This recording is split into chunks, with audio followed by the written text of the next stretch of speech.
વડોદરાના મહારાણી રાધિકારાજે ગાયકવાડે ઐતિહાસિક માંડવી 4 દરવાજાની પુરાતત્વ વિભાગ અને હેરિટેજ ખાતાના હોદ્દેદારો સાથે મુલાકાત કરી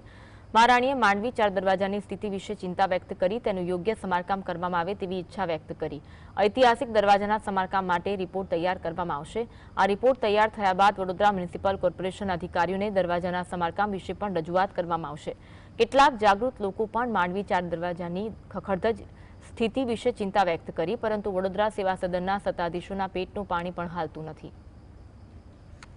પરિસ્થિતિ જોવા આવ્યા છીએ અમે માંડવી ગેટની અને એ જ ડિસ્કશન ચાલે છે કે હવે કેવી રીતે આને સાચવી શકાય અને રિપેર કરી શકાય અને